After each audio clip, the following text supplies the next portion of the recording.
ever feel like all of ancient history just gets kind of like lumped together? Anything before like the Roman Empire just gets thrown into this big dusty box? Nah, I know what you mean. Well, get ready to have your mind blown today because we're doing a deep dive on Cleopatra's iPhone. And it has this really wild comparison that I think is going to turn that idea on its head. Okay, I'm intrigued. So, are you ready for this? Yeah, hit me with it. Cleopatra actually lived closer to the invention of the iPhone than she did to the building of the Great Pyramid. Oh, wow. Okay, it's crazy. Right. Yeah. No, that's pretty mind-blowing when you think about it like that. So can you break down that timeline for us? Because, on the surface, that just seems impossible. Yeah, absolutely. So Cleopatra, who was the last active ruler of ancient Egypt, she reigned from 5130 BCE. Okay. Now, the Great Pyramid, that was constructed way back, in 2580 to 2560 BCE. So we're talking about a difference of 25 centuries. Exactly. That's mind-boggling to even try to wrap your head around. Yeah, it is. Yeah, and then to add to that, the first iPhone was released in 2007 CE. Right. Which is only a little over 2,000 years after Cleopatra's reign. So she was closer to us Much closer. in the age of smartphones and instant communication than she was to the people who built those incredible pyramids. Right. It makes you wonder, right, if she would have preferred Instagram to a chariot. Yeah. But jokes aside, that really makes me kind of rethink my whole understanding of ancient Egypt. You know what I mean? It's not just one monolithic block of time, is it? It really isn't. And that's one of the things that I think is so fascinating about this whole comparison is, it really challenges our perceptions of time and how we view history. Right. And I think it has some pretty big implications. Like what?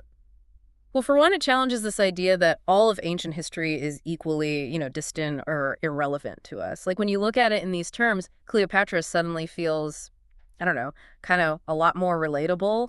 It also reminds us that even within a civilization as seemingly unchanging as ancient Egypt, over thousands of years, there were vast differences between these eras. Absolutely. Cleopatra lived during what's called the Hellenistic period. Can you break that down for us a little bit? Yeah. For those of us who didn't major in history? Sure. So the Hellenistic period was this really interesting time of intense cultural exchange between the Greeks and the Egyptians. Okay. So it was this fusion of ideas, traditions. Cleopatra herself embraced both her Egyptian heritage and Greek learning. And this was a far cry from, the Old Kingdom period of the pyramid builders, which was, characterized by these really powerful pharaohs, these incredible feats of engineering and the development of these really complex religious beliefs focused on the afterlife. Yes, we're talking about two completely different worlds. Right. Even though they kind of fall under this same umbrella of ancient Egypt. Exactly. And it's easy to get caught up in the, the timelines. Right. But it's important to remember that, timelines can only tell us so much. Right. They don't capture the full complexity of human history. For instance, Cleopatra's iPhone talks about how Cleopatra lived in a world with, advanced mathematics and astronomy. Alexandria, which was her capital, was this bustling metropolis with a famous library that held scrolls on countless subjects. And this intellectual and cultural richness, it really stands in stark contrast to the more rigid, hierarchical society of the Old Kingdom. Yeah, I guess that begs the question, though, so what? So what does this all mean for us today? Why should we even care that Cleopatra was, in a way, closer to us in time? That's a great question, and I think it invites us to just reconsider our assumptions about history and the pace of change. If a civilization as ancient as Egypt could undergo such dramatic transformations within its own history, it suggests that nothing is truly static. It also, I think, encourages us to really think about how we measure progress.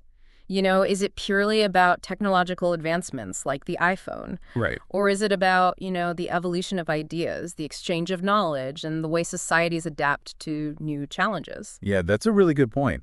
It seems like there's so much more to uncover here than just this simple timeline comparison, Exactly. Yeah, and that's the beauty of history, right? It's full of surprises and it's constantly challenging our perspectives. This has definitely left me with a lot to ponder. And I think, maybe maybe those dusty old history books aren't so dusty after all. Yeah. What other seemingly distant historical events might be closer in time than we realize? And what does that tell us about ourselves? That's some food for thought.